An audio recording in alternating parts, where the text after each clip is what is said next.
이원석 총장의 임기는 이제 총 넉 달인데 아마도 이제 8월 정도에는 마무리될 거라고 보면 한 2달 정도 임기가 남은 총장이고, 이창수 지검장은 상당히 임기가 보장된 새로 오신 분이고, 누가 더 힘이 세다고 봐야 됩니까? 총장이 셉니까? 지검장이 셉니까? 당연히 지검장 눈치를 보겠죠.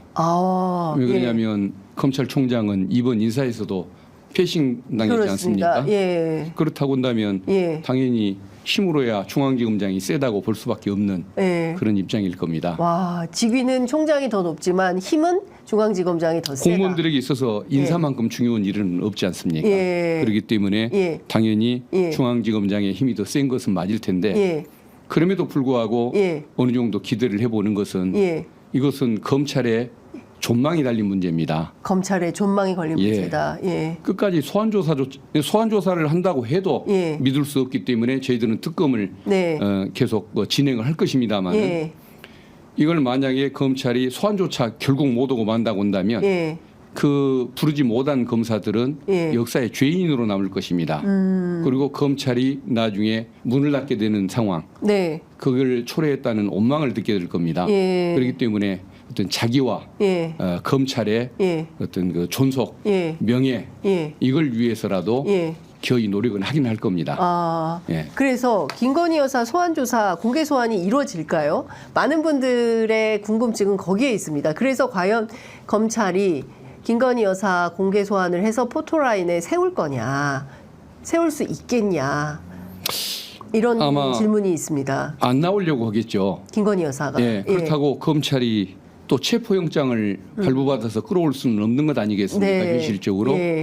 그렇다고 한다면은 이제 여론의 방향이 어떻게 흘러갈지 그게 좌우할 거라는 생각을 해봅니다. 여론의 방향. 그래서 불출석을 하고 특검법이 통과가 되고 대통령이 거부권을 행사했을 때 국힘 의원님들마저 여기에 민주당 의견에 이제 동요가 나섰을 때는 이 윤석열 정권은 사실상 레임덕 내지는 어떤 하야 수준까지 퇴진 수준까지 언급될 정도로 그런 위기를 맞게 될 텐데 그런 위기가 올 수 있다라고 뭔가 겁을 먹으면 그때는 나갈 것이고 그리고 그렇지 않고 그 특검법 거부해도 국힘이 지켜주는 데는 문제가 없을 것 같다고 한다면 안 나가려고 할 텐데 어쨌든 국민들의 그 분노지수 이게 결국은 국힘을 좌우할 것이고 결국은 김건희 여사의 어떤 행보에 영향을 미치지 않을까 생각을 합니다. 그러니까 결국에는 국민들의 여론과 분노 게이지가 어느 정도까지 올라가느냐에 따라서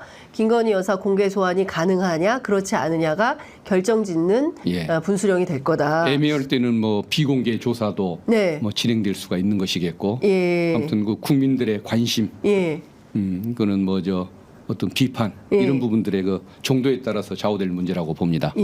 말씀 주신 대로 그 겁먹은 상태가 되면 나갈 수밖에 없을 것이다라고 말씀을 좀 주셨는데 그 시점을 8월로 보는 분들이 있더라고요. 그래서 8월에 늦어도 8월에는 김건희 여사 소환을 할 거다라는 얘기가 흘러나오는데 그 시점에 대해서는 어떻게 보십니까? 아마 특검법 통과 여부가 그때쯤이면은 이제 뭔가 결정이 날 거다. 이미 날 상황이기 때문에 그 시기하고 저는 거의 좀 그 시기에 맞닿아 있다는 생각을 해봅니다. 그러면 이게 세 가지가 동시에 막 돌아갈 수 있겠네요. 그러니까 검찰의 수사와 대통령실의 버티기와 그다음에 국회에서 특검법 처리와 뭐 이런 것들이 막 돌아가면서 어느 순간 폭발력을 발휘하면서 상황이 급변할 수 있겠다. 이런 그렇습니다. 전망이 가능할 것 같습니다. 근데 그럼에도 불구하고 검찰은 특검법을 추진할 겁니다. 이유가 뭐냐면은 검찰이 특검법을 우리 민주당이 검찰이 그런 소환 조사를 하더라도 민주당은 특검법을 계속 추진을 할 수밖에 없는데 그 이유는 이 사건이 명품백 주가 조작만이 있는 것이 아니고 양평 고속도로 문제가 있지 않습니까? 양평도로. 이 문제가 있고 그리고 과거 그 전시회 김건희 여사의 그 전시회 때 기업으로부터 후원을 받았던 문제들도 있고 또 그런 의혹들이 여러 가지가 있기 때문에 지금 검찰에게 소환이 가능하냐 여부만을 가지고 고민하고 있는 검찰에게 맡길 수는 없어서 결국은 특검을 갈 수밖에 없는 상황입니다. 김건희 여사가 요새 공개 행보를 꽤 적극적으로 하고 있습니다. 뭐 아프리카 정상회의에 무슨 그 영부인들 다 뭐 그 경회로에 함께 가가지고 뭐 회동도 하고 오찬도 하고, 그리고 어제는 생방송으로 진행되는 그 현충일 추념식에 같이 참여를 했어요. 그런 걸 보면 어떤 걸 느끼십니까? 사실 이렇게 주요 사건의 피의자가 되면 공개행보나 이런 거를 좀 줄이고, 사실 실제로 한 5달 정도는 안 나오지 않았습니까? 근데 최근에 막 이렇게 적극적으로 나서는 것은 어떻게 해석을 해야 됩니까? 그러니까 수사검사들은 저런 행보를 어떻게 봅니까? 아마 검찰 인사가 이루어진 이후에 공개행보가 시작됐죠. 맞습니다. 그러니까 적확하십니다. 아마 검찰 인사 이후에 내가 좀 안전할 것이다라는 이런 뭐 좀 편안한 감정을 느꼈던 거 아닐까 그 생각을 해보는데, 만약에 그게 사실이라고 한다면 우연의 일치면 모를까 검찰 인사 이후에 그런 편안한 마음을 가져서 나타나기 시작했다고 한다면 그건 정말 대책이 없는 거죠. 대책이 없다. 아니 5명의 국민 중에 1명밖에 지지하지 않는 현상을 지금 불러왔지 않습니까? 그렇습니다. 이게 누구 때문입니까? 수많은 뭐 이태원 사건, 최병 사건 여러 가지가 있고, 또 정치를 잘못하고 민생 문제도 있지만 김건희 여사의 사건 문제도 굉장히 중요한 영향을 미치고 있지 않습니까? 그렇습니다. 근데 그 국민들의 실망을 생각하지를 않고 아랑곳 없이 믿을 만한 검사들이 요직에 있냐 없냐에 따라서 본인의 행보가 만약에 좌우됐다고 한다면 그건 조금 방송에서 표현하기가 어려운 그런 정말 뭐 이런 수준이다. 좀 적절치 못한 사고를 가진 거라고 봐야겠죠. 그러니까 본인이 믿을 만한 검사들을 쫙 깔아놨기 때문에 나는 아무런 문제가 없을 거야.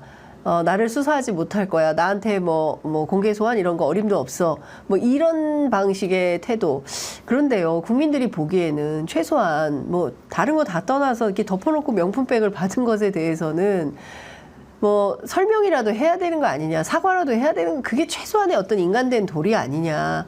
그러니까 도대체 국민들을 어떻게 알길래 저렇게 오만방자한 태도로 아무 일도 없었다는 듯이 공개 행보를 하느냐, 이런 판단도 사실은 저작거리는 있는 거거든요.